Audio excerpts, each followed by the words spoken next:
You open your eyes to smoke, thick choking smoke that burns your lungs and blurs your vision. Your hands tremble as you lift the clay pot toward the hive entrance, praying the bees inside will calm before they sense your fear. Inside that hollow cylinder of baked earth, 60,000 insects are waiting. One wrong move and they swarm. One moment of panic and you're covered in stings, your face swelling shut, your throat closing. Congratulations. You're an Egyptian beekeeper in 2400 BCE, and today you're going to rob a colony. There's no protective suit, no mesh veil, no modern equipment, just smoke, courage, and techniques your grandfather taught you. Techniques passed down through generations who learned the hard way which mistakes are survivable and which ones aren't. The Pharaoh's tax collectors arrive at sunset. They want honey. They don't care about your excuses, your weather problems, or your bee losses. The tribute must be paid. Your family needs this harvest too. Honey means you. Can trade for grain when the Nile floods your fields. It means medicine when your daughter develops that cough. It means survival through winter when nothing blooms and the bees cluster tight in their hives, living off the stores you didn't take. The bees don't care about any of this. They built that golden comb for themselves, for their queen, for their survival. You're just a thief in their eyes. A massive, slow-moving threat that smells wrong and moves clumsily and doesn't belong anywhere near their home. This is ancient beekeeping, not the romantic backyard hobby you might imagine. This is life and death, economics and divine obligation, sacred duty and brutal reality all wrapped together in clay, smoke and the constant threat of attack. Tonight you're not learning about beekeeping. You're becoming a beekeeper in a world where failure means starvation, where honey is currency, where bees are born from the tears of gods, and where the hive holds secrets that will feed empires for 5,000 years. Before we step into this world together, know this. What you're about to experience changed civilization. These techniques, refined over millennia, allowed cities to rise. This golden liquid sweetened the lives of pharaohs and peasants. These small insects influenced religion, medicine, economics, and war. If you want to understand how the ancient world actually worked, how ordinary people survived impossible challenges, how knowledge passed through generations, how humans learned to cooperate with nature instead of conquering it, then you're in the right place. The smoke is ready, the hive is humming, and your journey into the ancient world of beekeeping begins now. Chapter 1. The First Theft. Close your eyes and go back. Way back. You're standing in a rocky valley in what will someday be called Spain. The year is 6000 BCE. You don't know that, of course. You don't count years. You count moons, seasons, floods and famines. You're hungry. Desperately. Painfully hungry. Winter was long. Game was scarce. The stored nuts and dried berries ran out 3 days ago. Then you smell it. Sweetness. Unmistakable, intoxicating sweetness drifting on the morning breeze. Your stomach clenches. Your mouth waters. Every instinct in your body screams toward that scent. You follow it to a crack in the cliff face. And there, you see them. Bees. Hundreds of them. Maybe thousands. Flowing in and out of a gap in the rock like a river of living gold. They hum with collective purpose, each one flying its perfect pattern, none of them aware that you're watching, and dripping from that crack, catching the sunlight, is honey. Pure, golden, impossibly precious honey. You've tasted wild honey before. Once, when you were young, your father found a fallen tree with a hive inside. The whole family feasted for days. That memory has haunted you through every hungry winter since. This is your moment. This is survival within reach. But there's a problem, actually. Several thousand problems, all of them with stingers. You don't have smoke yet. Nobody does. Fire is still new, still half wild, still treated with equal parts reverence and terror. The idea of deliberately making smoke and using it as a tool, that innovation is years away, maybe generations. So you do what desperate humans have always done. You improvise. You wait for nightfall when the bees are drowsy and less aggressive. You find a long branch and a container, maybe a hollow gourd, maybe a basket woven from grass. In the darkness, you climb. The rock is rough under your hands. Your heart pounds so hard you can feel it in your throat. Below you, there's nothing but air and stone. Above you, there's food, if you can take it without dying. You reach the hive entrance. In the moonlight, you can see them clustering. Thousands of bodies pressed together, generating heat to survive the cool night. They sense you. The humming changes pitch, becomes agitated, warning. You thrust your branch into the hive and twist, trying to break off chunks of comb. The bees erupt. They cover your arms, your face, your neck. Fire spreads across your skin as stingers sink deep. You scream, but you don't let go. You rip out a massive comb, wax, honey, brood, all of it, and drop it into your container. Bees swarm your head. Your face is swelling. Your vision narrows. But you have it. You have honey. The climb down is a blur of pain and triumph. By the time you reach the ground, your hands are shaking so badly you can barely hold the container. Your face is swollen to twice its normal size. Every sting burns like a coal pressed to your skin. But when you reach camp and show your family what you've brought, their faces tell you everything. You're a hero. You're a provider. You nearly died, but you didn't. And everyone will eat tonight. This is how it began. Not with science or strategy, with desperation and courage, and the willingness to endure pain for survival. This scene, or something like it, played out thousands of times across thousands of years. Humans found hives. Humans raided hives. Humans suffered for it, but they kept coming back because honey was worth it. Cave paintings from this era show the evidence. In the Cuevas de la Araña in Spain, ancient artists painted a figure climbing toward a hive, basket in hand, bees swarming around them.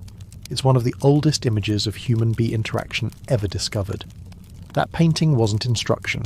It was documentation. It was memory. It was saying, this happened, this is real, this is how we survive.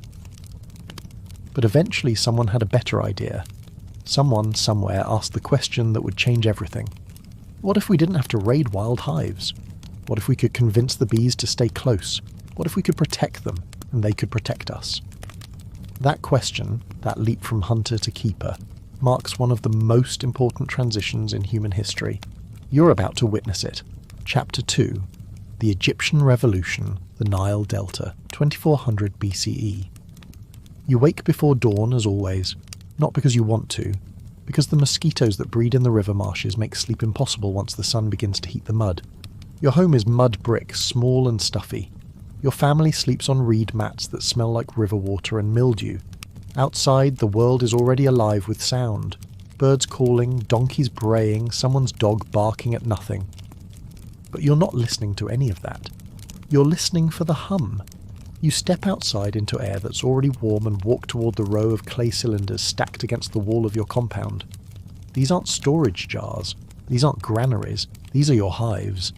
Each one is about 3 feet long, 8 inches across, carefully shaped by potters who understand exactly what bees need. The clay is thick enough to insulate against heat, but thin enough that you can hear what's happening inside. You approach the first hive and place your ear against the clay. The hum is strong, steady, healthy. The colony is active. The queen is laying. Workers are already leaving for the morning forage, heading toward the papyrus marshes and lotus pools where nectar flows.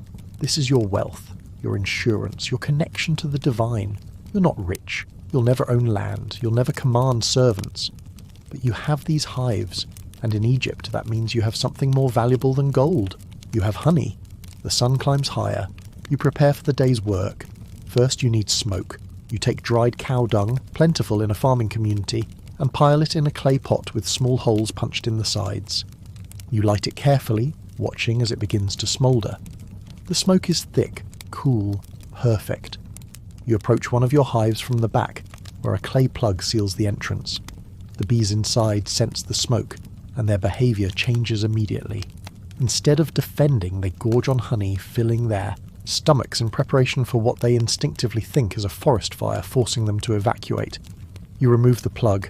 Smoke drifts into the hive. The bees, their bellies full, become docile. You reach inside with a bronze knife and carefully cut away a section of honeycomb. The comb is heavy, dripping with honey so thick it barely flows. You place it in a collection bowl, making sure to leave enough for the colony. Take too much and they starve. Take too little and you starve. This is the balance you walk every harvest.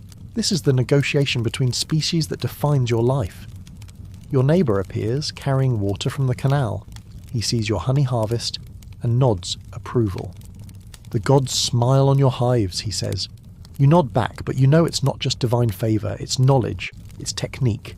It's understanding bee behaviour in ways most people never will. You know which flowers produce the best honey. You know when to harvest and when to leave the bees alone. You know that hives need to be near water but not in damp areas.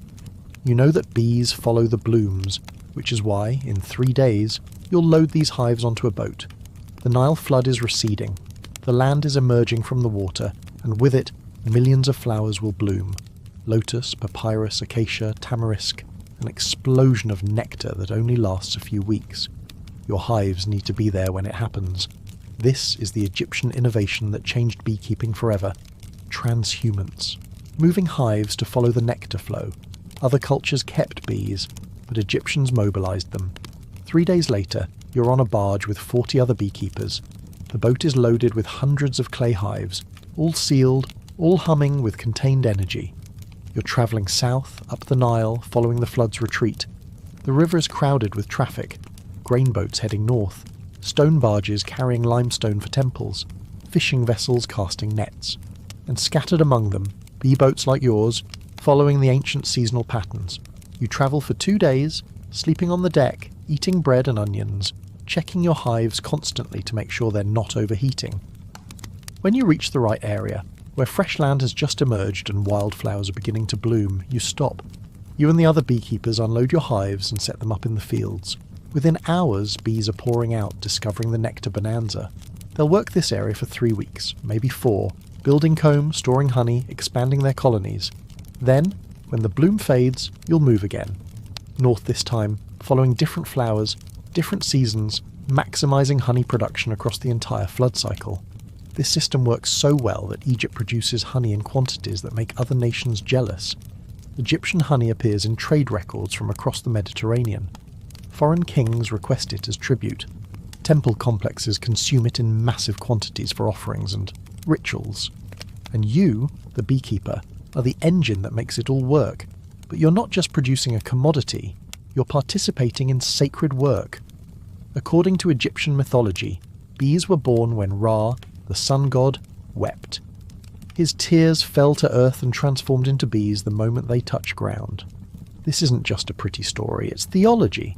It means bees are literally divine creatures, fragments of God essence made manifest. The honey they produce isn't just food, it's sacred substance, carrying the sweetness of divine tears, the blessing of Ra himself. When you harvest honey, you're collecting something holy. When you offer honey at the temple, you're returning to the gods what came from them originally. The circle is complete. This spiritual dimension elevates your work beyond agriculture. You're not a farmer, you're a tender of divine creatures, a facilitator of cosmic sweetness, a keeper of God-touched insects who bridge heaven and earth with every flight. The Pharaoh himself bears the title, he of the sedge and the bee. The sedge plant represents Upper Egypt. The bee represents Lower Egypt, your region, the Delta, where beekeeping thrives. When the Pharaoh claims dominion over the bee, he's claiming dominion over you. Yes, but also over the divine order the bee represents. The hive becomes a metaphor for the kingdom. Organised, productive, harmonious, under proper leadership. You finish setting up your hives in the fresh fields. The sun is setting, painting the sky in shades that match the honey in your collection jars. Tomorrow, the real work begins. Monitoring colonies, protecting them from predators, maximising their production. But tonight, you rest. You've done what Egyptian beekeepers have done for over 1,000 years. You've moved with the seasons. You've followed the flowers. You've kept the ancient partnership alive. The bees hum in their clay homes. The Nile flows eternal. And somewhere in a temple you'll never enter, priests are pouring honey offerings to Ra, thanking him for the sweetness that makes life bearable. You don't need to be in that temple. You're already doing the sacred work. Every hive you tend is a prayer. Every harvest is an offering. Every season is a renewal of the oldest contract between humans and the divine insects who trust you enough to stay. Tomorrow the bees will work, and so will you. But tonight, under stars that have watched beekeepers for millennia, you sleep knowing your family is fed, your tribute will be paid, and the gods smile on your smoke-stained hands. The hum of the hive is the sound of civilization itself, and you're the one keeping it alive. Chapter 3. When Law Meets the Hive Babylon, 1750 BCE. You're standing in a dusty courtyard. sweating in the afternoon heat, trying very hard not to look guilty. Across from you stands your neighbour, red-faced and angry, gesturing at his damaged barley field. Behind him, the local magistrate sits in the shade, looking bored and impatient. "His bees!" your neighbour shouts, pointing at you. "Destroyed my crop! They swarmed my field, ate the grain, and now half my harvest is ruined." The magistrate's eyes turn to you. "Is this true?" You swallow. Your mouth is dry. "My lord, the swarm was unexpected. I tried to capture them, but you failed," the magistrate interrupts. "And now your bees have damaged this man's property." Your neighbour smiles, sensing victory. "I demand compensation. Full value of the lost harvest, plus..." The magistrate raises his hand. Silence falls. "The code," he says simply. Your stomach sinks. The code of Hammurabi. The law carved in stone that governs everything from murder to marriage to, apparently, beekeeping disputes. The magistrate calls for a scribe who arrives with a clay tablet. He reads aloud, "If a man's bees swarm and enter another man's field, causing damage to crops, the owner of the bees shall compensate the field owner for the loss." Your neighbour's smile widens. "However," the scribe continues, "the compensation shall be determined by assessment of actual damage, not claimed damage. The magistrate shall inspect the field and determine fair payment." The smile wavers. The magistrate stands, already moving toward the door. "Show me this destroyed field." 20 minutes later, you're all standing in the barley field. The magistrate walks slowly through the rows, examining the grain, noting where bees have been and where they haven't. "This section," he says, pointing, "shows bee damage, perhaps 20% of the field." He turns to your neighbour. "You claimed half the harvest was ruined." Your neighbour stammers. It seemed like..." 20%, the magistrate repeats firmly. He calculates quickly. "You will pay him 4 measures of barley as compensation, plus 1 silver shekel for the inconvenience and court time." You nod, relieved. It's steep, but it's survivable. Much better than your neighbour's inflated demands. "And you," the magistrate turns to your neighbour, "will pay half a shekel to the temple for wasting the court's time with exaggerated claims." Both of you make the payments on the spot. The magistrate marks the resolution on his tablet. The matter is closed. This is beekeeping in Mesopotamia. It's not just about managing hives. It's about navigating a complex legal system that recognises bees as property with rights and responsibilities. You walk home, 4 measures of barley lighter, thinking about your swarm. They're gone now, probably establishing a wild hive somewhere in the hills. That's honey production you'll never recover. That's a loss you can't bill to anyone. But the law protected you from worse. Without Hammurabi's code, your neighbour could have demanded anything. He could have claimed total loss. He could have taken you to the temple courts, where punishments are harsher and judgments less predictable. Instead, you have clear rules. Bees are valuable. Bees can cause damage. Damage must be compensated fairly. Exaggeration is punished. This clarity makes beekeeping possible as a commercial enterprise.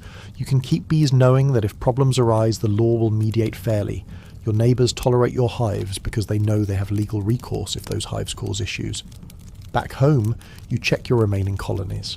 They're housed in woven basket hives sealed with mud.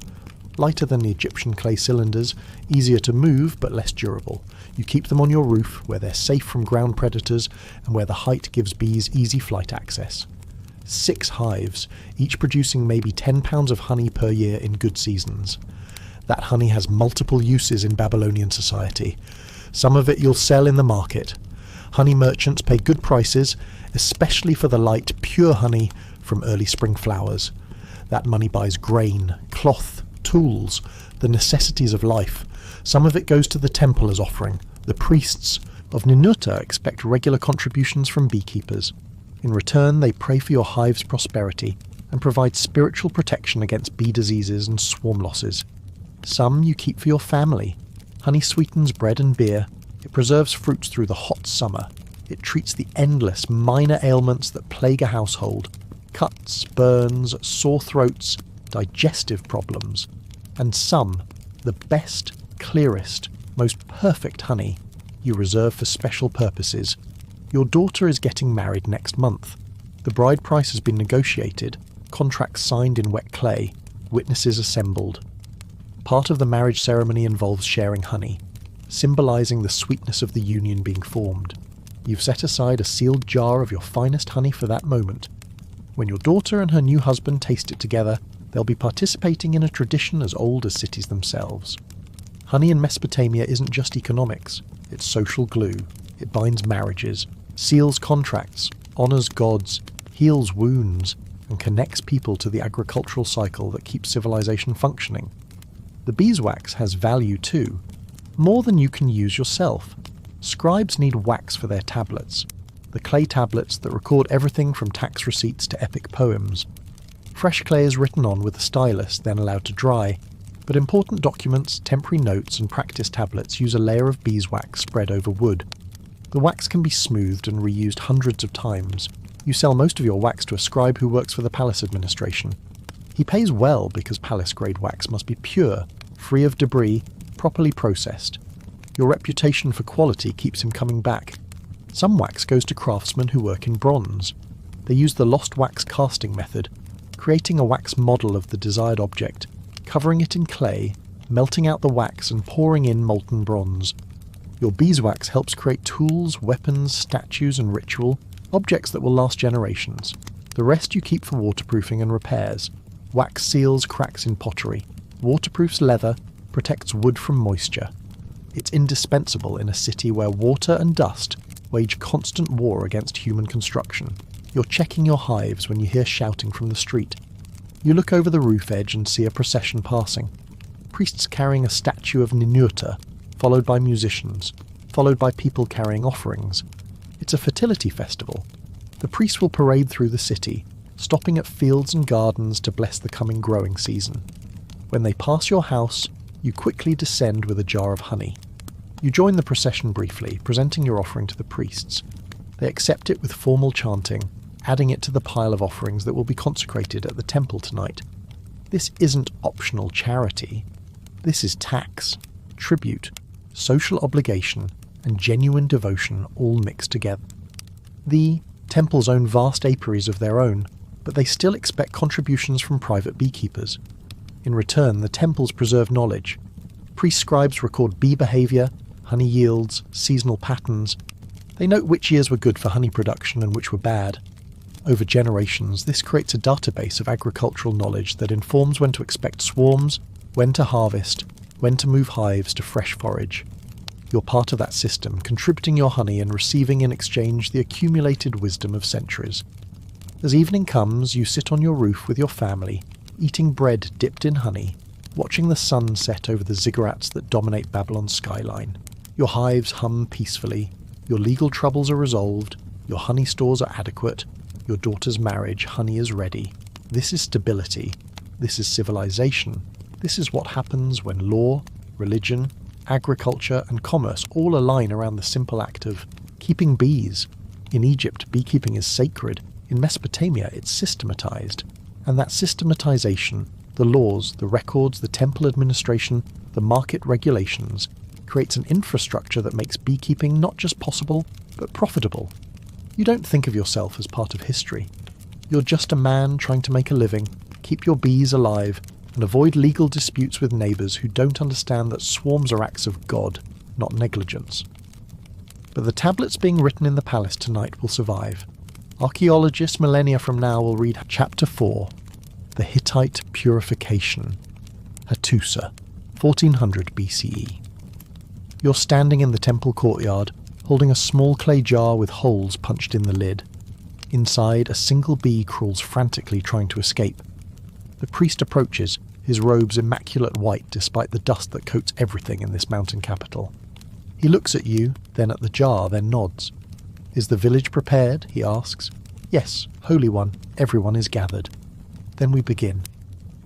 You follow him out of the temple, down the stone-paved streets toward the lower town where your village clusters against the city walls.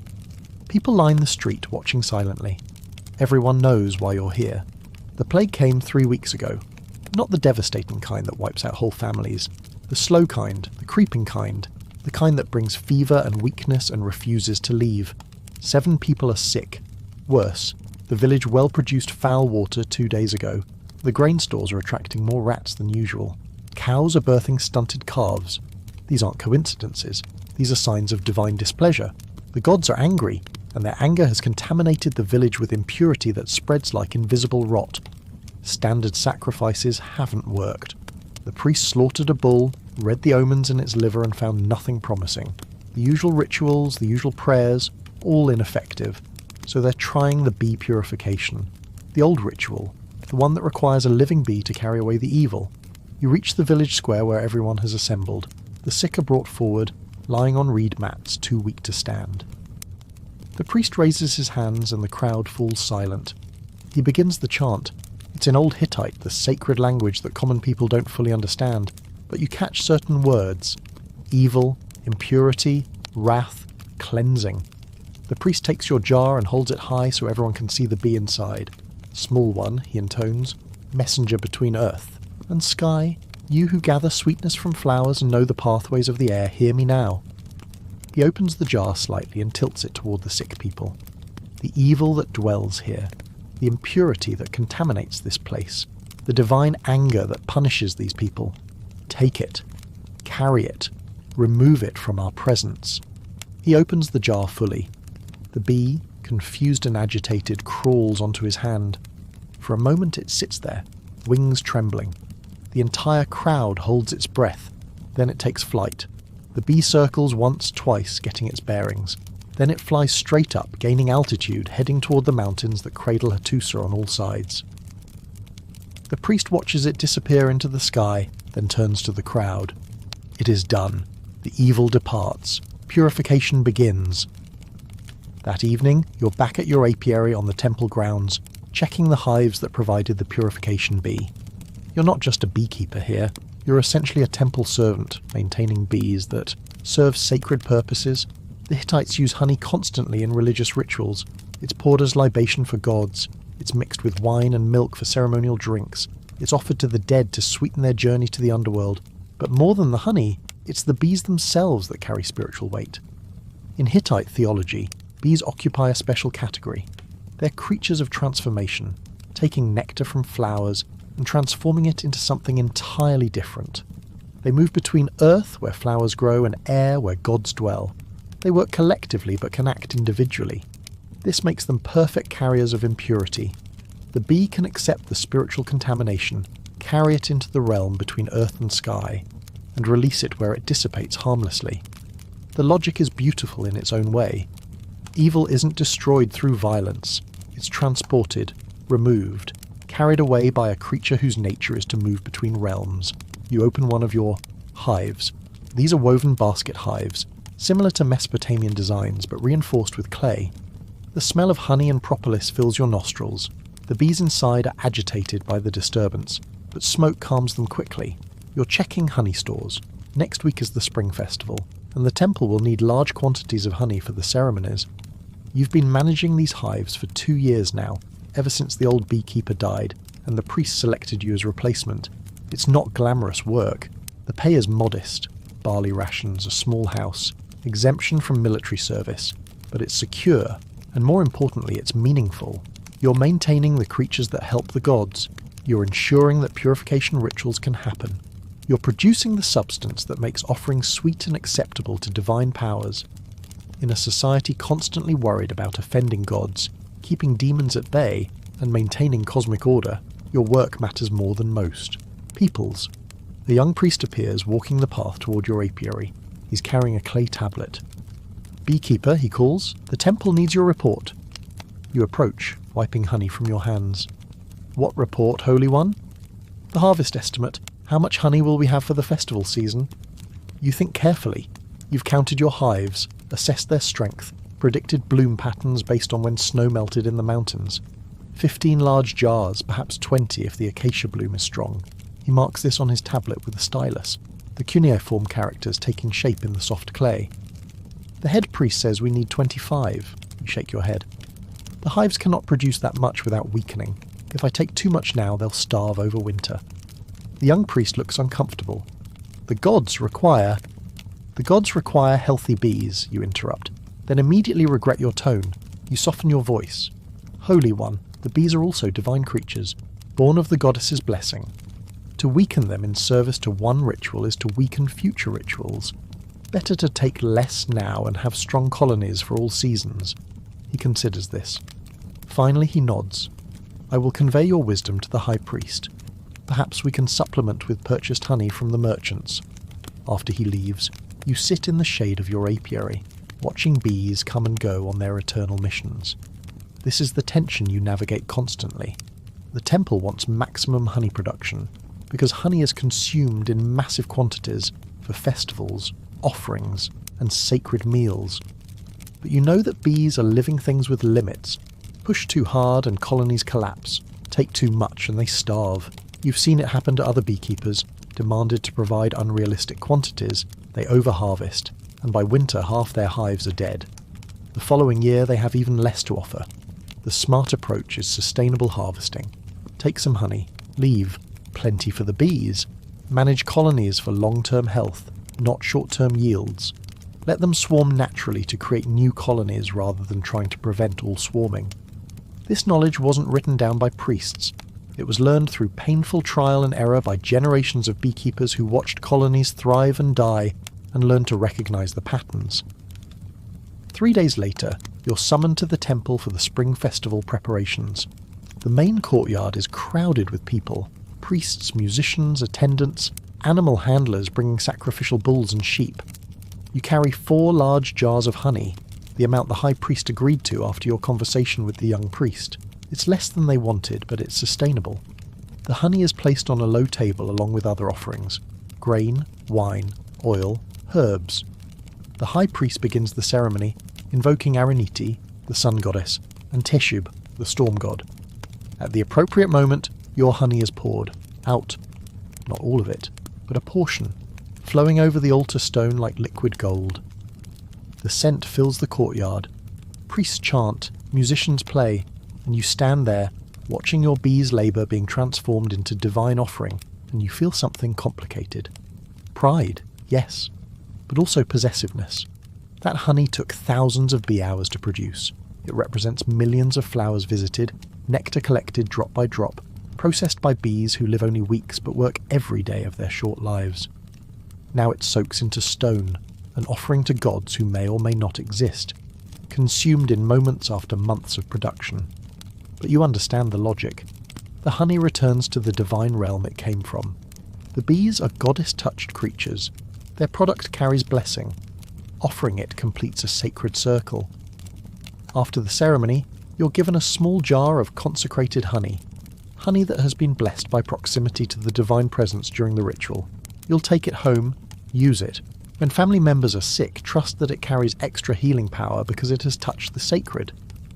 Walking home through Hattusa's streets, you pass workshops where craftsmen use your beeswax to create seal impressions on clay tablets. You pass a wealthy house where someone is using wax candles for evening light. You pass the market where honey merchants sell to travellers heading south toward the Mediterranean.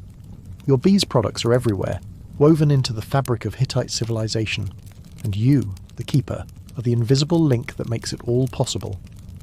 That night you dream of bees carrying away darkness, flying toward mountains that touch the sky, releasing evil into clouds that will disperse it as rain over empty lands where no one lives. When you wake, you walk to your apiary to check the hives. The morning light catches on bees' wings as they begin their daily work. They don't know they're sacred. They don't know they carry impurity away or that their honey pleases gods. They just fly, gather, return, fly, gather, return. And in that simple rhythm the Hittites found divinity. In that endless work they saw cosmic order. In that transformation of nectar to honey, they recognized the same alchemy that transforms prayer into blessing.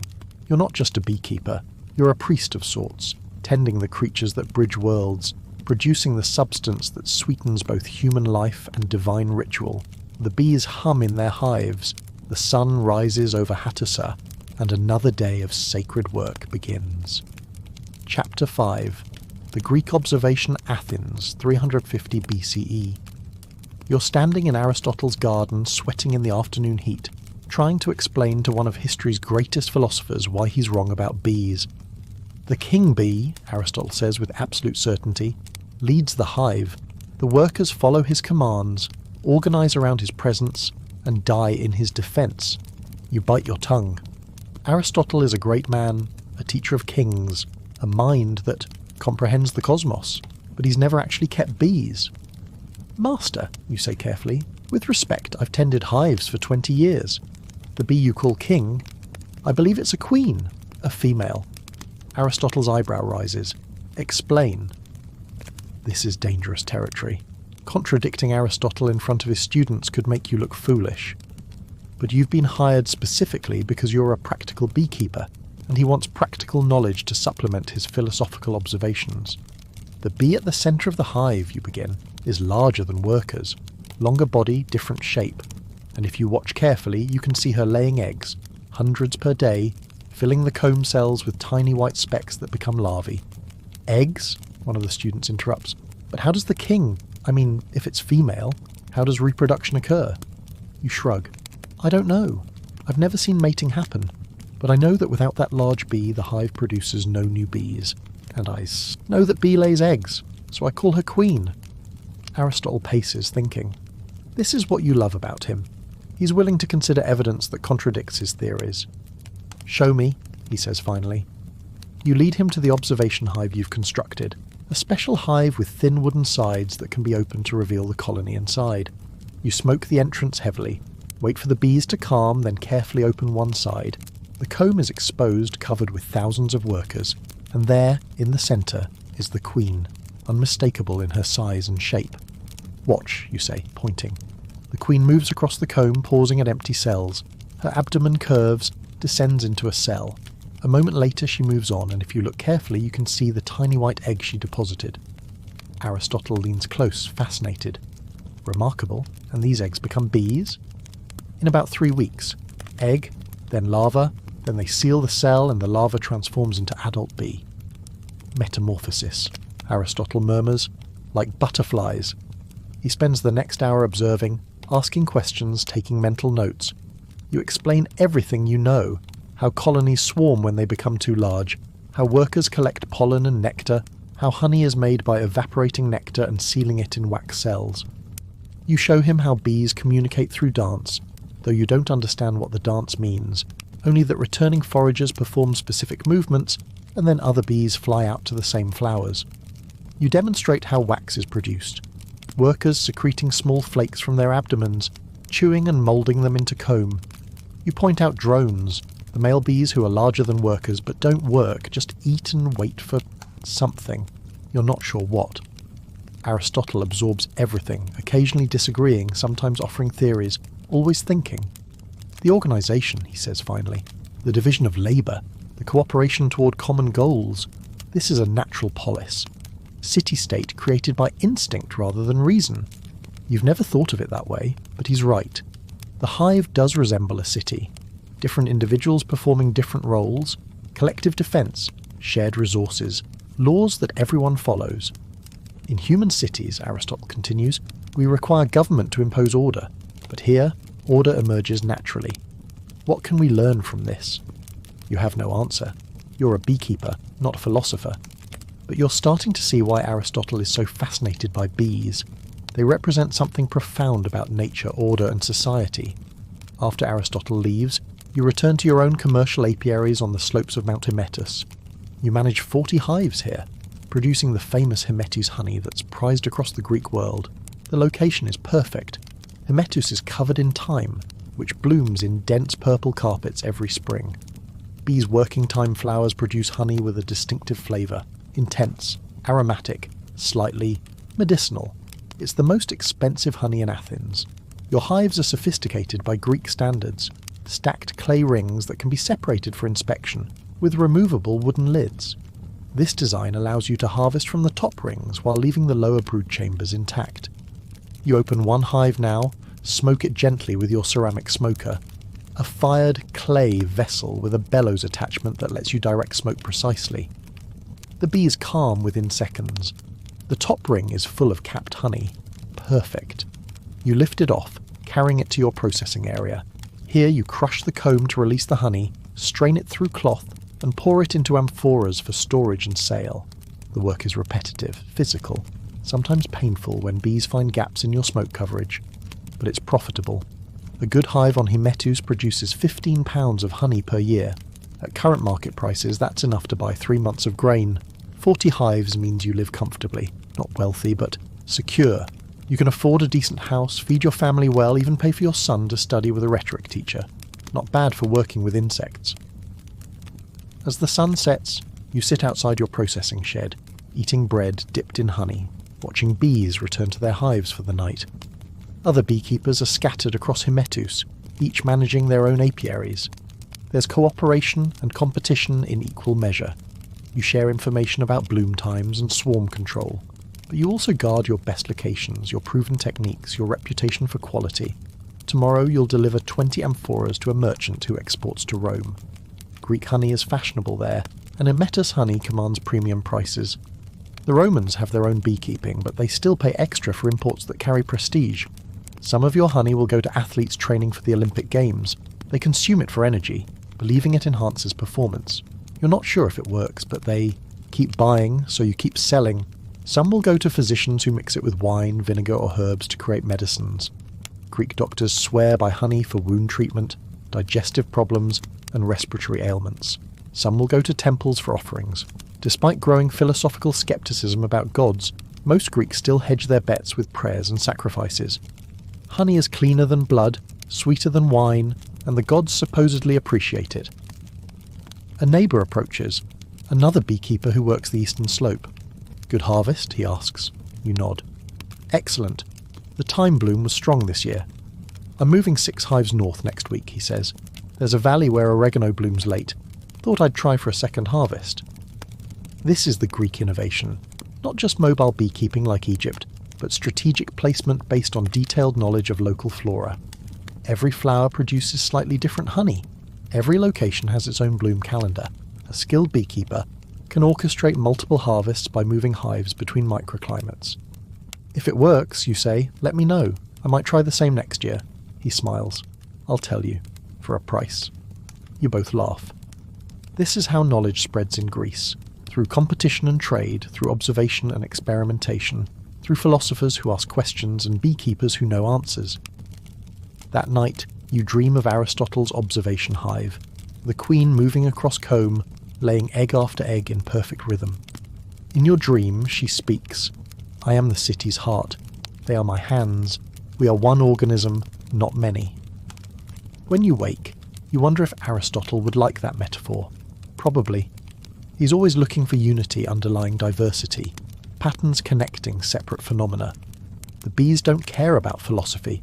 They wake with the sun, regardless of human theories about queens or kings, regardless of whether Aristotle understands their society. They just work, as they have for millions of years, as they will for millions more if humans are smart enough to protect them.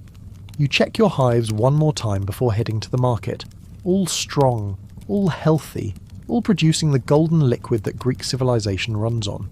Philosophy emerges from leisure, and leisure requires wealth, and wealth in Athens often flows from humble sources: olive oil, wine, honey. The great minds think their great thoughts while eating bread sweetened by your bees' labour. The connection is invisible but real. You're not changing the world, you're just keeping bees. But somewhere in that work, in that partnership between human skill and insect industry, something important happens. The sweetness spreads, knowledge grows, civilization hums along like a well-run hive, each person playing their role, the whole thing somehow working despite no one fully understanding how. The bees know, they've always known, and now, finally, humans are starting to pay attention. Chapter 6. Roman. Engineering Roman countryside near Pompeii, 50 BCE. You're walking through your estate, checking inventory with your estate manager. The olive groves look good. The vineyard is producing well. The wheat fields are golden and ready for harvest. But you're not here for any of that. You're here for the apiarium, the dedicated bee house at the edge of your property. You're a Roman landowner, wealthy enough to own several hundred acres, smart enough to diversify your agricultural investments. And increasingly, those bees are becoming your most profitable venture. Inside the apiarium, rows of hives line the walls, some made from hollow cork bark, some from woven straw, some from fired clay. You don't care what they're made from. You care about production numbers. Your estate manager opens his wax tablet, reading off figures. Hive 1 through 20. Average yield £15 per hive. Hive 21 through 40. £12 average. The new cork hives are outperforming the clay, bonds by about 20%. You nod, calculating. £15 per hive, 40 productive hives, current market price. That's serious money. More profit per acre than wheat, with less labour. The honey merchant from Rome is coming next week, your manager continues. He's requesting our entire stock.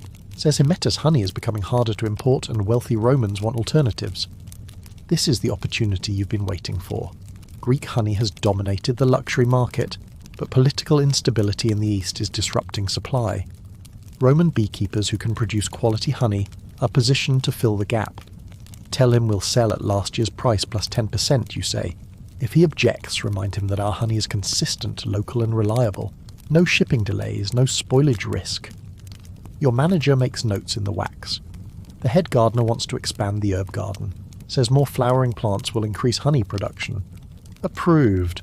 Plant thyme, oregano, and lavender. And tell him to stagger the planting so we get continuous bloom. This is Roman beekeeping. It's not about appeasing gods or performing rituals. It's about maximising return on investment through systematic management and continuous improvement. You walk down the line of hives, inspecting each one. The corkbark hives are indeed performing better. Better insulation, better moisture control. You make a mental note to order 20 more from the cork harvester in Hispania. A slave approaches, one of the 2 men you've assigned specifically to bee management. He's holding a smoker and looking worried. Master, hive 32 is showing signs of disease. The brood pattern is spotty and I'm seeing dead larvae. You follow him to the problematic hive. He smokes it carefully. Roman smokers are sophisticated devices, ceramic vessels with bellows that produce controlled smoke streams, and opens the top. He's right. The comb shows an irregular pattern of capped cells mixed, with empty spaces. Some larvae are discoloured. This is bad. Isolate this hive, you order. Move it to the far corner away from the others. If it doesn't improve in a week, destroy it and burn the comb. I won't risk contaminating the healthy colonies. The slave nods and immediately begins moving the hive. This is another Roman innovation, treating beekeeping as serious agricultural business, requiring disease management, quality control, and ruthless decision-making. You continue your inspection. Most hives are healthy, productive, well-managed. Your bee slaves know their work. You've trained them well, and they understand that their comfortable position depends on keeping production high. Back in your villa, you review correspondence. A letter from your friend Marcus, who owns estates in Gaul. The northern climate here is challenging for beekeeping, he writes. Winters are harsh, and many colonies die, but I found that packing hives with straw for insulation helps. Significantly, I'm achieving 60% over winter survival, which makes the operation profitable. You make notes. 60% survival in Gaul means 40% loss. Unacceptable by Italian standards, but apparently workable in harsher climates. The insulation technique is worth remembering if you ever expand northward. Another letter, this one from a honey merchant in Rome. Demand for honey continues to increase. The emperor's new focus on public health has physicians prescribing honey for various ailments. Military contracts are also available. The army wants honey for field hospitals and as energy rations for soldiers. Can you supply £2,000 annually? £2,000? That would require major expansion.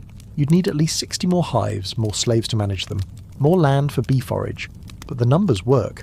Military contracts pay premium prices and guarantee payment. This could triple your honey income. You draft a response accepting the contract, contingent on a 3-year agreement and price adjustments for inflation. You'll start expanding immediately. That evening, you consult with Columella's De Re Rustica, the agricultural manual that's become your beekeeping Bible. Columella provides detailed instructions for hive construction, seasonal management, disease prevention, and honey extraction. You particularly appreciate his systematic approach. He doesn't treat beekeeping as mystical art. He treats it as agricultural science that can be learned, optimized, and scaled. His advice on hive placement: apiaries should be distant from noise and odours, near fresh water, facing southeast to catch morning sun but avoid harsh afternoon heat, surrounded by flowering plants. Your apiarium follows these guidelines precisely, and it works. His advice on harvesting: take honey only from the top sections, leaving lower portions for the bees' winter stores. Harvest in stages rather than all at once, allowing colonies to adjust. You've implemented this too. Your harvests are sustainable, your colonies healthy year after year. His advice on swarm prevention: provide adequate space before colonies become crowded, monitor for queen cells and remove them, or split strong colonies to create new ones. This is advanced management that requires daily attention. Your bee slaves check every hive weekly, looking for signs of crowding or preparation to swarm. The Roman approach to beekeeping is transforming what was once small-scale farming into industrial production. Large estates like yours operate dozens or hundreds of hives. Specialized slaves develop expertise. Markets connect producers with consumers across the empire. Knowledge spreads through written manuals rather than oral tradition. A week later, the honey merchant arrives from Rome. He's accompanied by several slaves carrying empty amphorae for transport. You show him your operation, the apiarium, the processing facility where honey is extracted and strained, the storage room where sealed amphorae wait. He tastes samples from different hives. This one, he says, pointing to honey from your time-dominated area, is exceptional. Similar to Himetu's, but with its own character. I can sell this to wealthy families who want quality. And the rest, you ask? Still good. Medium quality honey has a huge market. Bakeries, winemakers, physicians. Everyone needs honey. I'll take everything you have. You negotiate price, settle on terms, and watch as slaves load hundreds of pounds of honey onto wagons. The payment, in silver denarii, represents more wealth than most farmers see in a decade. This is what Roman efficiency creates. An individual beekeeper in Greece might manage 10 hives as a sideline. You manage 60 plus as a business. You employ specialized labor. You invest in infrastructure. You operate at scale that makes beekeeping genuinely profitable, rather than merely supplemental. But scale creates new problems. That night, you receive a message from a neighbouring estate owner. His bees have been dying mysteriously. He's lost half his hives and doesn't know why. You visit the next day. One look at his apiarium reveals the problem. Overcrowding. He's packed too many hives too close together. Disease spreads rapidly in such conditions. Plus his bees are competing for the same forage, weakening all the colonies. Spread them out, you advise. Destroy the obviously diseased hives. Move the rest to different locations across your property, and plant more flowering crops. He looks devastated. I was trying to maximize production. You maximize density, you correct. That's not the same thing. Bees need space, diverse forage, and isolation to prevent disease transmission. This is a common mistake among Romans newly entering beekeeping. They apply the logic of other agricultural enterprises: pack more in, get more out, without understanding that bees aren't grain or grapes. You leave him with a copy of Columella's manual and a warning. Read this before you rebuild, otherwise you'll just lose more money. Walking home, you think about the complexity of what you're doing. You're not just keeping bees, you're managing a biological system that requires understanding of bee behaviour, plant ecology, seasonal cycles, disease dynamics, and market economics. The Romans didn't invent beekeeping, but they systematized it. They turned folk knowledge into written science. They scaled cottage industry into commercial enterprise. They connected local production to empire-wide markets. Your bees produce honey that travels to Rome, where it sweetens the bread of senators and soldiers alike. They produce wax that seals documents in the imperial bureaucracy. They pollinate your fruit trees and vegetable gardens, increasing overall farm productivity. The hive has become another cog in the vast machine of Roman agriculture, efficient, profitable, rationalized. But sometimes, on quiet mornings, when you check the hives alone, you hear that ancient hum and remember. These are still wild creatures, not truly domesticated, choosing to stay because you've made it worthwhile. The partnership remains, even if the Romans have dressed it in spreadsheets and profit calculations. The bees work, you profit, the empire consumes, and the cycle continues as it has for millennia, just larger and more organised than ever before. Chapter 7. The Spiritual Hive. You're not in one place now. You're everywhere and nowhere. You're experiencing something that transcends time and geography. The spiritual relationship between humans and bees across every culture that kept them. In an Egyptian temple, at dawn, a priest pours honey over an altar dedicated to Ra. The golden liquid catches the first rays of sunlight streaming through the temple entrance. The priest chants, "Born of divine tears, return to divine presence, sweetness completing its cycle. This isn't metaphor to him, this is literal theology. The honey flowing over stone is God essence returning home. In a Babylonian sanctuary, a different priest mixes honey with wine and grain, creating a sacred drink for the goddess Ninhursag. He believes he's offering the goddess her own creation back to her, the sweetness that emerged from her fertile earth, processed by creatures she designed. In Hattusa, you watch a bee released during purification rituals, carrying evil into the sky. The logic is perfect within its own framework. Evil must go somewhere, and bees are the carriers between realms. In Athens, a priestess called Melissa, Bee, performs rites for Artemis. She wears golden ornaments shaped like bees. Her ritual honey cakes are shaped like honeycombs. She is, in a very real sense, becoming bee-like to approach the divine. In Rome, a wealthy family consecrates honey to the household gods, the Lares, asking for protection and prosperity. The honey sits on a small altar in the atrium, slowly absorbing prayers and intentions before being consumed in a ritual meal. Across all these cultures, across all these centuries, the pattern repeats. Honey is more than food. Bees are more than insects. The hive is a window into something larger than human understanding. But why? What is it about bees that made so many different peoples, who never met each other, who spoke different languages and worshipped different gods, all decide that these insects were sacred? Part of it is the transformation.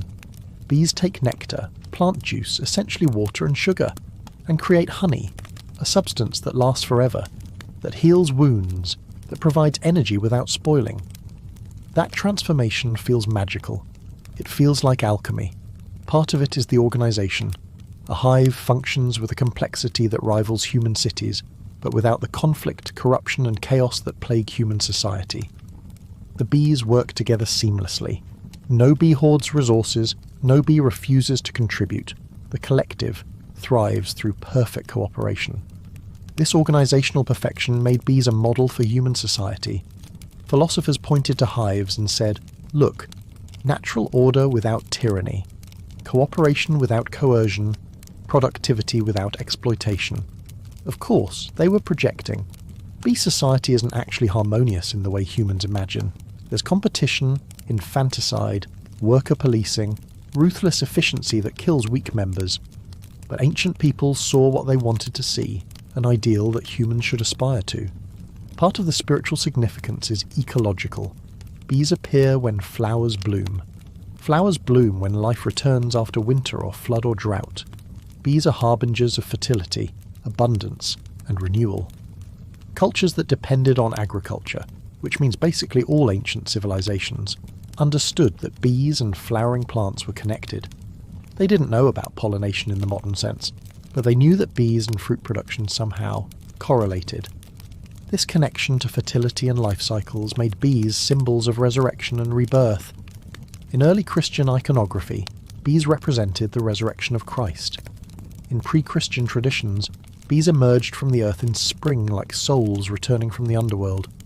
The bee's ability to sting added another dimension. Here was a creature that could give sweetness or pain, healing or harm. It had power despite its size. It demanded respect. Many cultures developed taboos around killing bees. In some traditions, killing a bee brought bad luck. In others, it required ritual purification. The bee's life was sacred not just because it was useful, but because it participated in divine order. You're in a small farming village now, somewhere in the ancient Mediterranean. The local wise woman, part healer, part priestess, part beekeeper, is preparing medicine. She mixes honey with crushed garlic for infections, honey with wine for digestive problems, honey with herbs for wounds. She mutters prayers as she works, invoking gods, asking bees to share their healing power. Is she doing medicine or magic? The answer is both. She doesn't distinguish. The honey heals because it has inherent properties and because it carries divine blessing. The physical and spiritual merge. This is how most ancient people experienced the world. There was no clean separation between natural and supernatural. Everything was interconnected. The bee flying between flowers was simultaneously pollinating plants and carrying messages between earth and sky. You're watching a funeral now, Egyptian, from the New Kingdom period. The body has been mummified, wrapped, placed in a coffin covered with hieroglyphs and protective spells. And among the grave goods, the food, tools and treasures meant to accompany the deceased into the afterlife, are jars of honey. Why honey? Because it lasts forever. Because it represents sweetness in a harsh world. Because it's born from divine tears, and therefore carries protection. The mourners believe their loved one will wake in the afterlife hungry, disoriented, and will need sustenance. Honey will provide that. Honey will remind them of life's sweetness. Honey will carry them through the dangerous journey to the field of reeds. You're at a Greek mystery cult initiation now. You can't see everything, the mysteries are secret, but you catch glimpses. Initiates drinking honey wine, a priestess called Melissa performing hidden rites, symbolic death and rebirth enacted through ritual. Honey is the taste of immortality here. Consuming it during the ritual means consuming the divine, taking into your body the substance that never decays, that represents eternal life. You're in a Roman military camp. A soldier has been wounded, a deep gash on his thigh from a barbarian blade. The camp medic cleans the wound with wine, then packs it with honey-soaked cloth. The soldier grimaces but doesn't complain. He's seen honey-treated wounds. Heal while wine-only treatments often fester and kill. He doesn't know why honey works. The medic doesn't either, but they trust it. The medic says a quick prayer to Asclepius, god of healing. The honey is both medicine and offering, physical treatment and spiritual appeal. Again, no separation. Across all these scenes, across all these cultures, you see the same pattern. Humans treating bees and honey as sacred, not because they're stupid or superstitious, because they've observed that something mysterious happens around hives. Bees create order from chaos. They produce medicine from flowers. They work together better than humans ever manage. They emerge when life returns and disappear when death approaches. They give sweetness that lasts forever. From the human perspective, especially the ancient human perspective, without microscopes or chemical analysis, this looks miraculous. And maybe it is. Maybe creating honey from nectar, creating cooperation from instinct, creating medicine from sugar. Maybe these things are miraculous, just not in the supernatural sense. The spiritual significance of bees didn't disappear when ancient civilizations fell. It evolved, adapted, and continued. Medieval Christian monks kept bees and saw in the hive a model of monastic community. Worker bees became monks, labouring in silence for the glory of God. The queen became the abbess or the Virgin Mary. The honey became divine grace, sweet reward for faithful service. Islamic scholars preserved and extended ancient beekeeping knowledge, and the Quran mentions bees as creatures taught by Allah to build their homes and produce honey for human benefit. The bee became a symbol of divine providence and wisdom. In Hindu tradition, bees represent the mind flitting from thought to thought, gathering nectar of wisdom from different flowers of experience. The honey becomes enlightenment, sweetness achieved through the difficult work of self-discipline. The sacred bee persists because the mystery persists. We understand pollination now. We know about pheromones and colony behaviour. We've mapped the bee genome and analysed honey's antibacterial compounds. But knowledge doesn't eliminate wonder. If anything, the more we learn about bees, the more remarkable they become. They navigate using the sun and remember thousands of flower locations. They communicate through dance. They make collective decisions without any individual understanding the whole plan. These are still small creatures creating something larger than themselves. Still wild things choosing to stay near humans. Still producing sweetness from labour, medicine from sugar, cooperation from instinct. The ancient peoples who called bees sacred weren't wrong. They were using different vocabulary to express something true. Bees are special. They matter in ways that exceed their physical size. They connect to something profound about life, cooperation and transformation and sweetness emerging from work. When that Egyptian priest pours honey at dawn, when that Hittite releases a bee to carry away evil, when that Greek priestess calls herself Melissa, when that Roman soldier trusts honey to heal his wound, they're all participating in the same recognition. Bees are ordinary insects and extraordinary symbols. Honey is food and medicine and metaphor. The hive is a collection of individuals and a manifestation of cosmic order. The spiritual dimension of ancient beekeeping wasn't separate from the practical dimension. It was woven through it, giving meaning to the work, connecting daily labour to eternal patterns. And perhaps that's what modern beekeeping has lost. We have better equipment, better understanding, better yields. but we've mostly lost the sense that keeping bees means participating in something sacred. The ancient beekeeper didn't just manage hives, he tended divine creatures, facilitated cosmic sweetness, and maintained the partnership that made civilization possible. That's not superstition. That's a different way of understanding what it means to work with bees, one that recognised that the relationship goes deeper than economics, deeper than agriculture, into the realm of meaning itself. The bees hum on, indifferent to whether humans call them sacred or simply useful. But the humans who keep them, who harvest their honey, who depend on their labour, we decide what meaning we give to the work. Ancient peoples chose to see divinity in the hive, and in doing so they created a relationship with bees that lasted millennia, that preserved knowledge, that sweetened civilization. Maybe they were onto something. Chapter 8. Medicine in a Jar. You're lying on a stone table in an Egyptian medical facility, some hybrid between temple and hospital. Your leg is infected, a cut that happened 3 days ago while harvesting grain. Now it's swollen, hot to the touch, oozing pus. Without treatment, you'll probably die. Infection kills more people in the ancient world than war, famine, and wild animals combined. The physician approaches. He's wearing white linen, his head shaved, his hands remarkably clean for this era. He's been trained at the temple of Imhotep, the deified physician-architect who lived 1,000 years before your time. He examines your leg without touching it, observing the swelling pattern, the discoloration, the smell.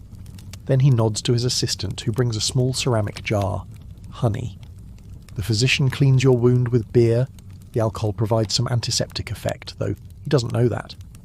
Then he packs the infected area with honey, thick and thorough, coating every bit of damaged tissue. The honey is cool against your hot skin. It doesn't hurt like you expected. It almost soothes. He wraps the wound with linen, sealing the honey in place. Change this twice daily, he instructs. Use fresh honey each time. Keep the leg elevated. If the swelling spreads beyond this line, he marks your thigh with charcoal. Return immediately. You want to ask questions, but he's already moving to the next patient. The temple medical facility treats dozens of people daily. You're not special. You're just another case. 3 days later, the infection is better. The swelling has decreased. The wound is starting to close. The tissue that was red and angry is now pink and healthy. You don't know why honey works. The physician doesn't either, but you both know that it does. And that's enough. What you're experiencing isn't superstition. It's empirical medicine. The Egyptians tried hundreds of treatments for infected wounds. Most failed. Honey succeeded, so they kept using it and teaching others to use it. Modern science can explain what's happening. Honey has low pH, acidic enough to inhibit bacterial growth. It has low water activity, meaning bacteria can't access the moisture they need to survive. It produces hydrogen peroxide as a byproduct of enzymatic action. It contains antimicrobial compounds from the plants bees visited.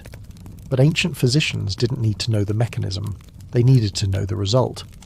And the result was, honey-treated wounds usually healed, untreated wounds usually killed. You're in Greece now, in the home of a wealthy family. The household physician has been summoned because the master has a terrible cough. It's been 3 weeks. He can't sleep. He's losing weight. His chest rattles when he breathes. The physician prepares his signature remedy, oxymel, honey mixed with vinegar. He explains to the family this is Greece, so explanation is expected, that the vinegar cuts through phlegm while the honey soothes inflamed tissues. The combination works better than either ingredient alone. The patient drinks the oxymel, grimacing at the sharp, sweet taste. Within an hour, his coughing eases. He expectorates more productively. He sleeps better that night than he has in weeks. Over the next few days, the cough gradually resolves. The physician visits daily, adjusting the honey-vinegar ratio, sometimes adding herbs, monitoring progress. Is this placebo effect? Possibly partly. But modern research confirms honey's effectiveness as a cough suppressant. Clinical trials show it works as well as or better than many commercial cough medicines, especially for children's nighttime coughs. The ancient Greek physician didn't have clinical trials. He had observation. He had hundreds of patients over decades of practice. He had teachers who had teachers going back generations. The collective knowledge said, honey works for coughs, so he used it. You're in a Roman military hospital now, Built near the German frontier where legions fight endless campaigns against barbarian tribes, the hospital treats dozens of wounded soldiers daily, sword cuts, spear punctures, arrow wounds, infections from battlefield filth. A young soldier is brought in with a deep laceration across his shoulder. The wound has been roughly bandaged in the field, but it needs proper treatment. The military physician cleans the wound with wine. Military hospitals always have wine available. Then he applies honey liberally, working it into the damaged tissue. He adds a pinch of copper salts, which he believes enhances healing. Then he bandages the wound with clean linen. Change the dressing daily, he tells the orderly. Fresh honey each time. Watch for fever, red streaks, or foul smell. If you see any of those, bring him back immediately. The soldier recovers. The wound heals cleanly. He's back in formation within 2 weeks. The military physician keeps records. Not formal medical records in the modern sense, but personal notes about what works and what doesn't. Honey treatment, high success rate. Wine-only treatment, moderate success rate. Untreated wounds, very high mortality. The data is crude, but it's data, and it guides practice. Roman military medicine was surprisingly sophisticated. They understood that clean facilities reduced infection. They knew that wounds needed draining and cleaning.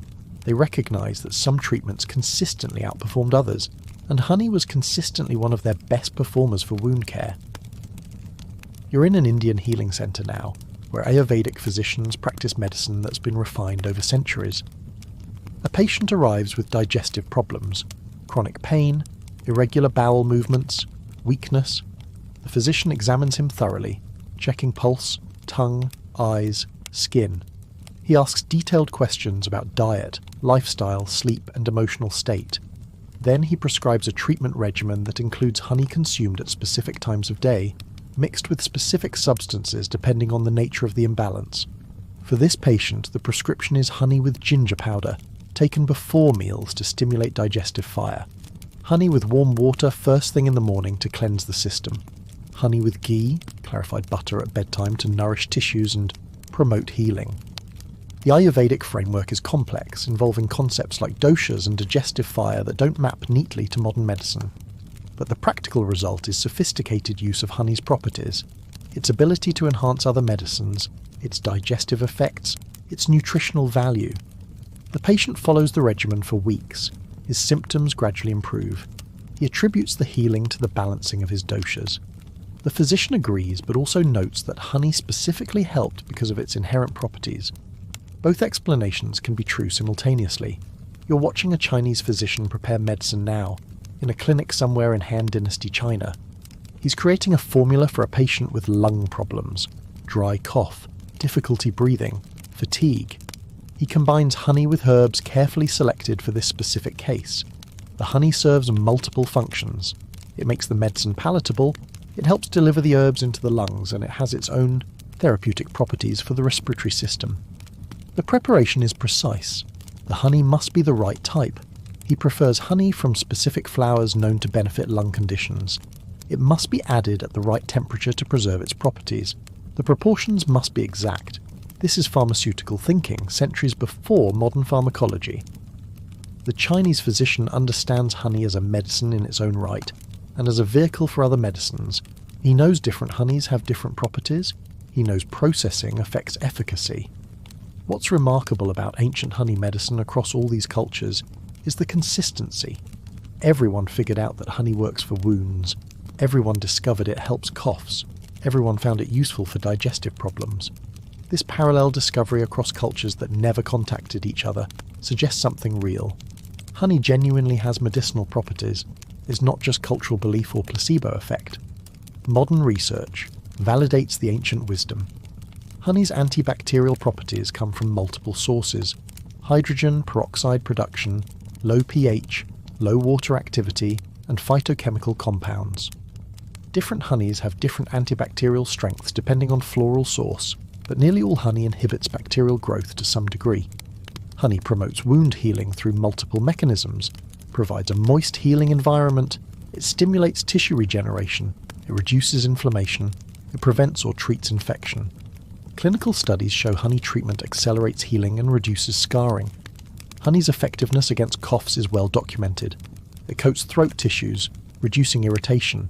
It may have anti-inflammatory effects. Studies comparing honey to commercial cough medicines show equal or superior performance, especially for children's nighttime coughs. Honey's digestive effects are complex. It can act as a prebiotic, feeding beneficial gut bacteria. It can soothe inflamed, digestive tissues. It provides quick energy without excessive blood sugar spikes. It may help with certain types of diarrhea and constipation. The ancient physicians who prescribed honey weren't guessing. They were observing, experimenting, and teaching what worked. They didn't understand bacterial infection. They didn't know about pH or hydrogen peroxide. They didn't have microscopes or chemical analysis.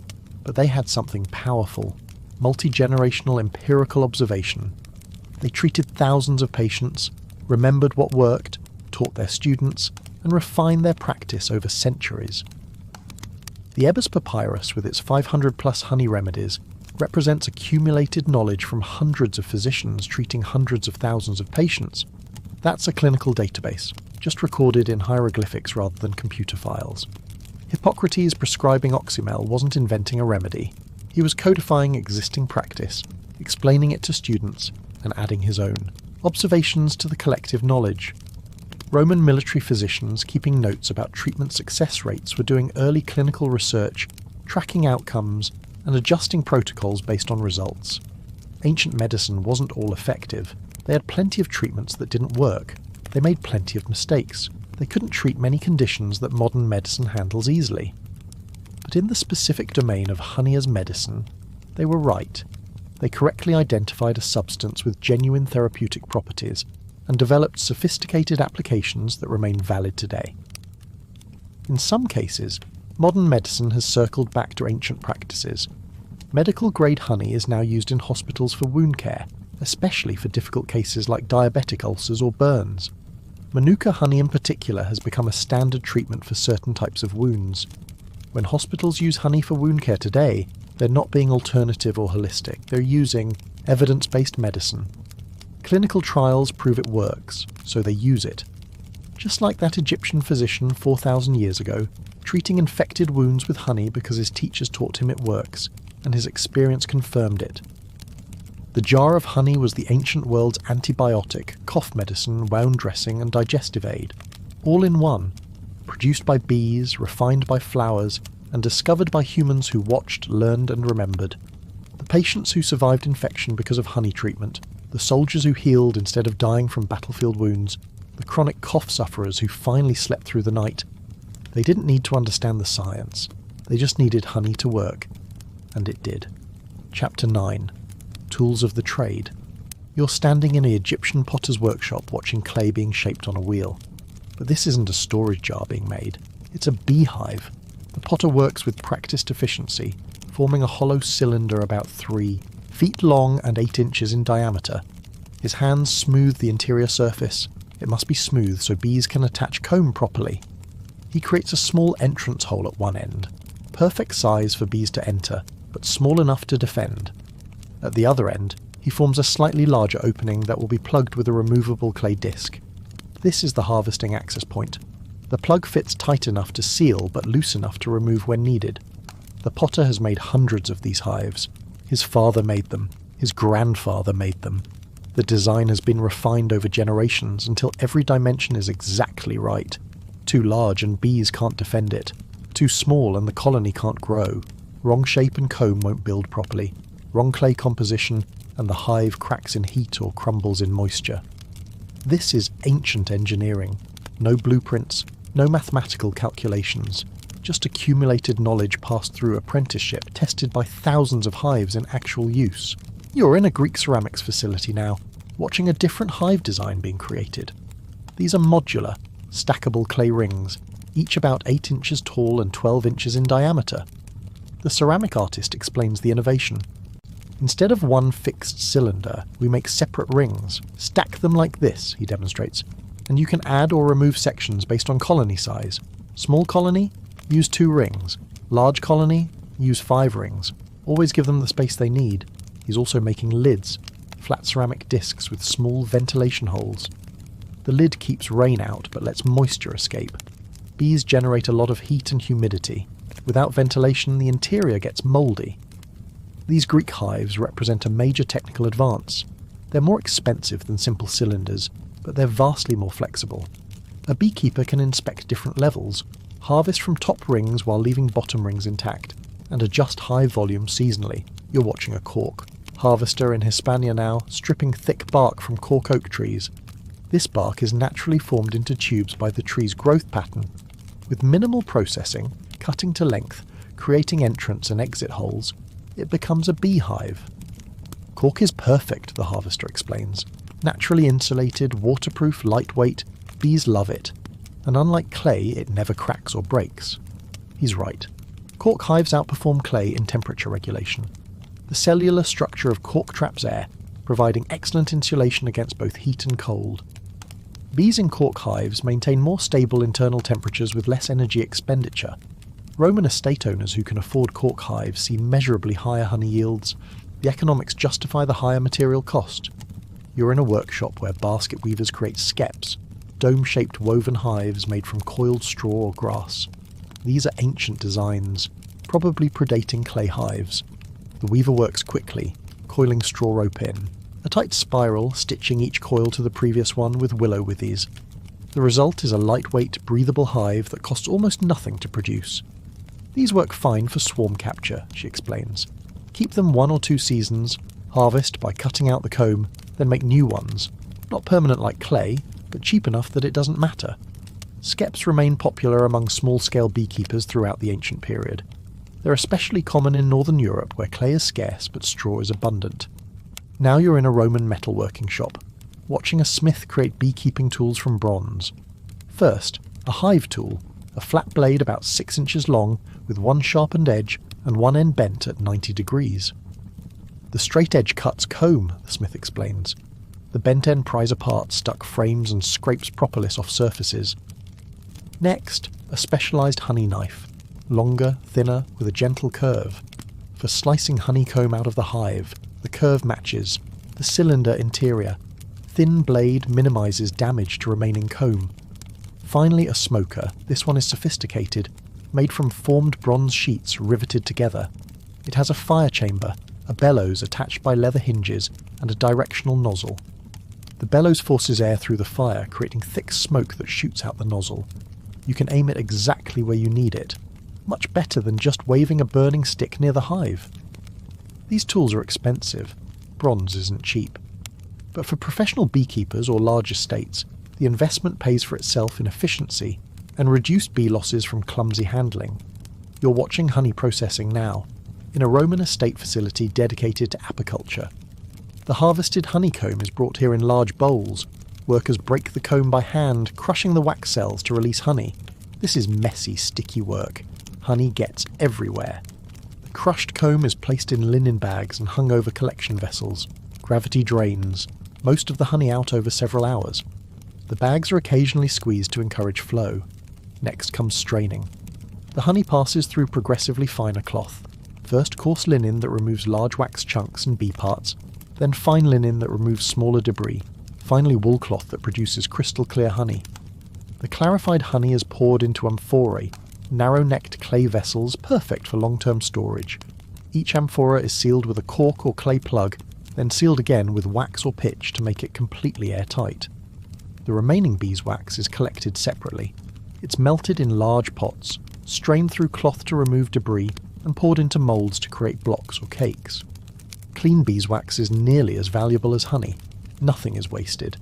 Even the final filtered sediment, called cappings in modern beekeeping, is saved and used for making lower-grade candles or waterproofing compounds.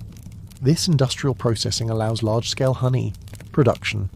A single Roman estate might process hundreds of pounds of honey during harvest season, all flowing through this specialised facility. The tools and infrastructure of ancient beekeeping reveal something important. This wasn't amateur hobby farming. This was serious agricultural business requiring investment in equipment, facilities, and expertise. Consider the full toolkit of a professional Greek beekeeper around 300 BCE.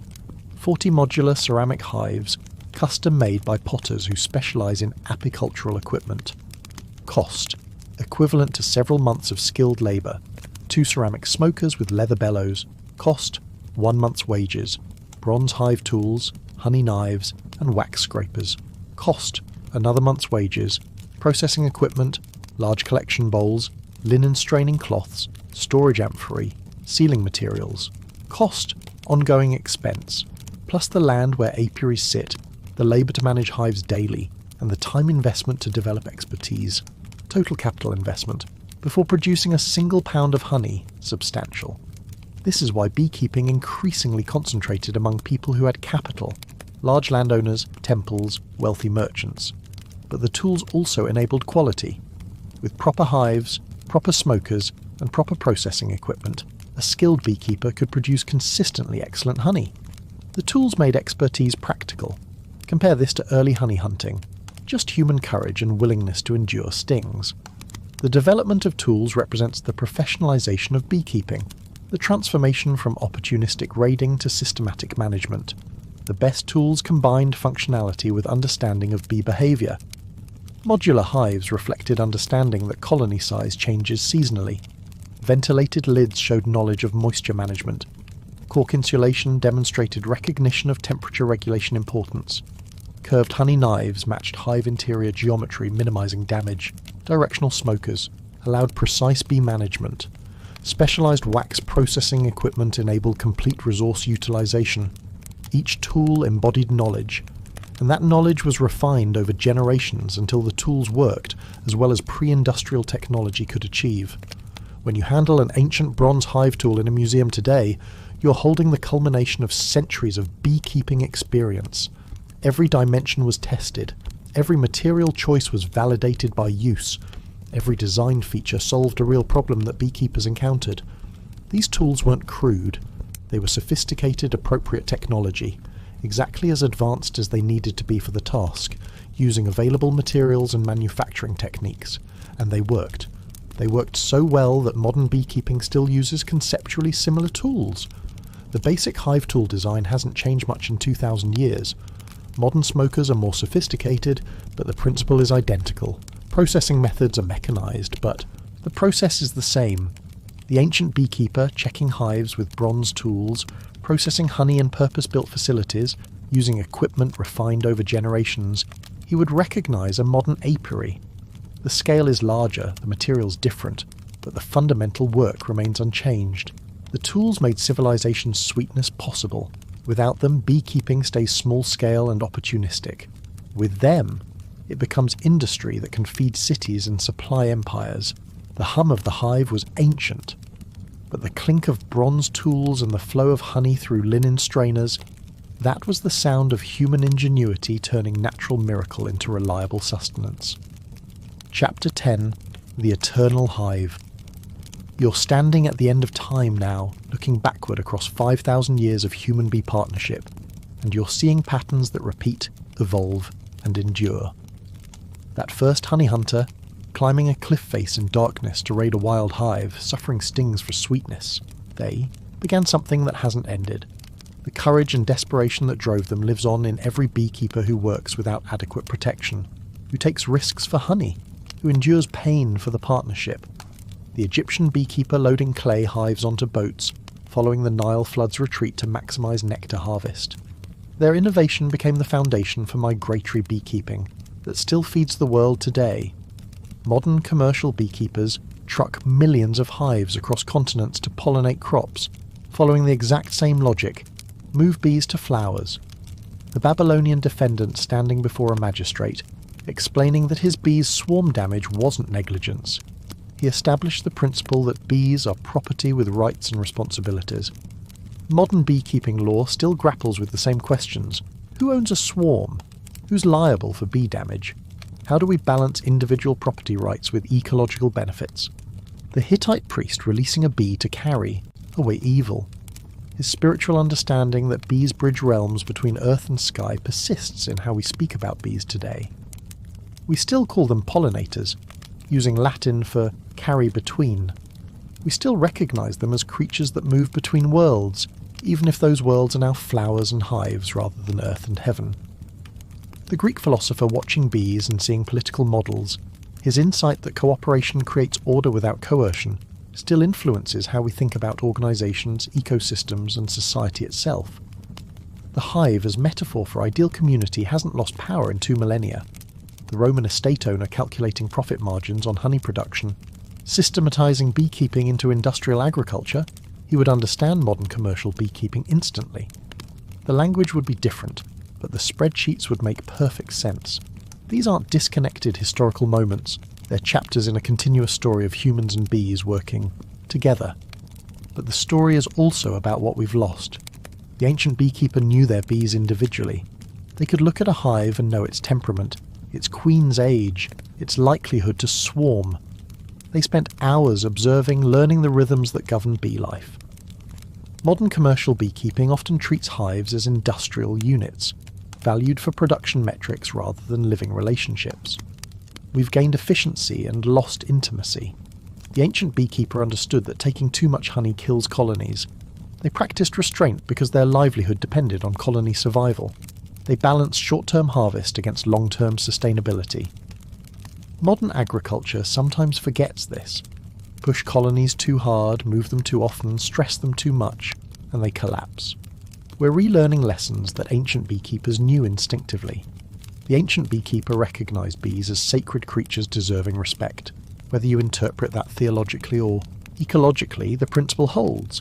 Bees deserve our respect because they're valuable beyond their economic output. Modern industrial society often forgets this.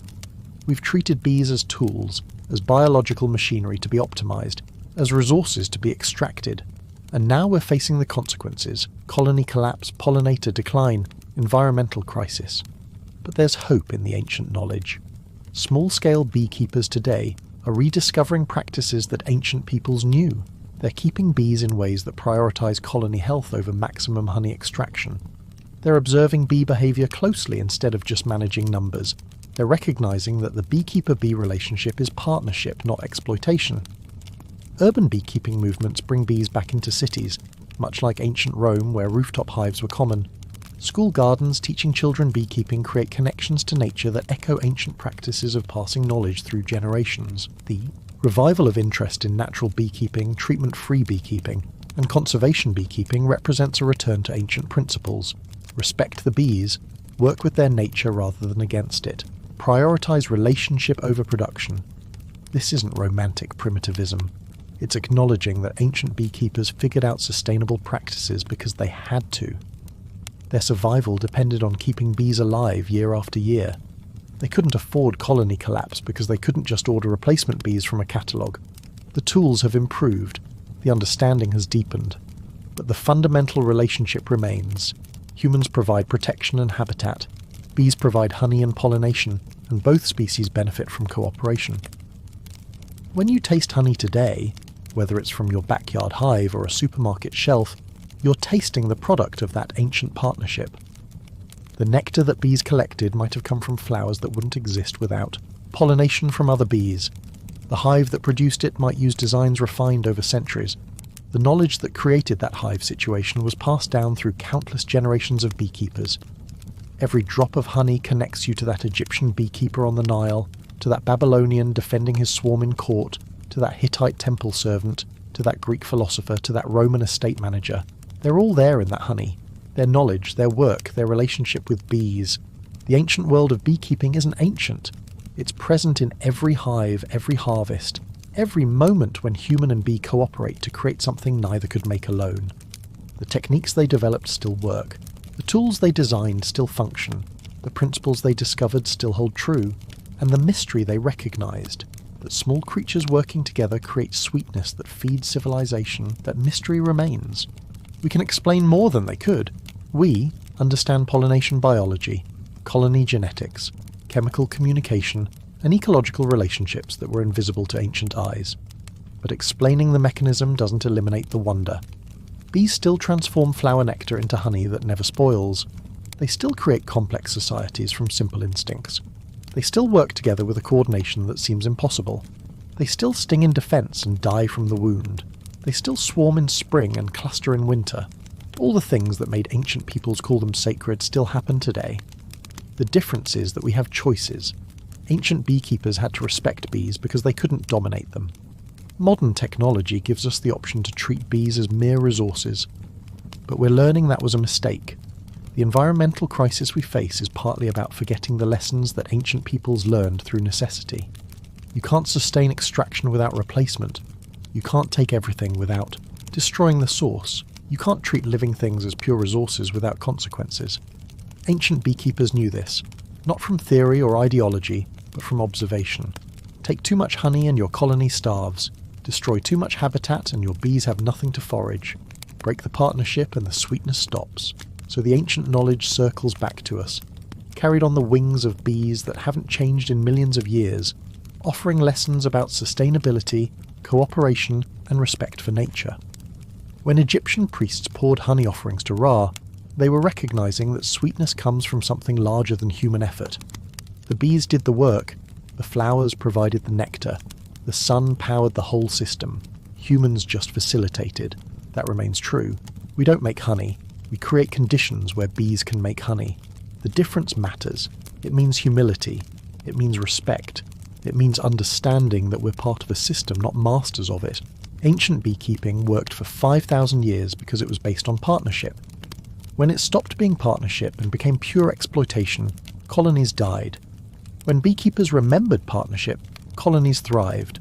The lesson is simple. The implementation is hard. But it's the same lesson ancient peoples learned and modern people are relearning.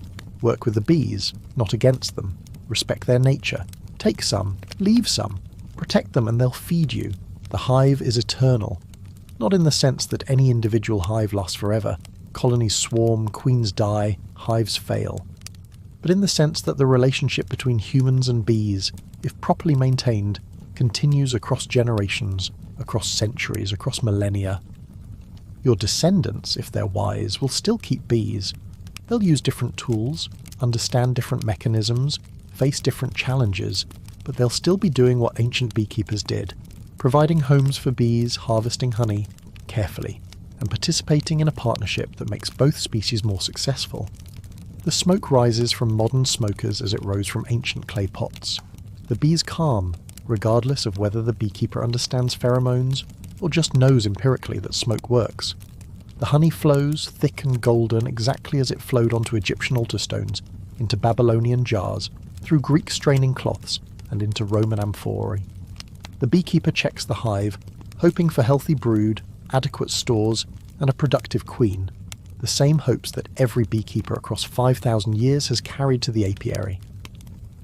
The work continues, the partnership endures, the sweetness flows, and somewhere in that continuity, in that unbroken tradition of humans and bees cooperating across the vast sweep of history, there's something profound. We're not as different from ancient peoples as we think. We still need food. We still face disease. We still seek sweetness in a harsh world. And bees still provide it, if we're wise enough to maintain the relationship that ancient keepers established. The first human who looked at a bee and thought partner, instead of prey, changed human history. The Egyptian who first designed a mobile hive changed agriculture. The Greek who first observed systematically changed science. The Roman who first scaled production changed economics. But the bees never changed. They just kept doing what they've done for millions of years, collecting nectar, making honey, building comb, raising young, defending the hive, swarming when necessary, surviving winter, beginning again in spring. Patient, persistent, perfect in their imperfection. Working not because they hope for reward or fear punishment, but because that's what bees do.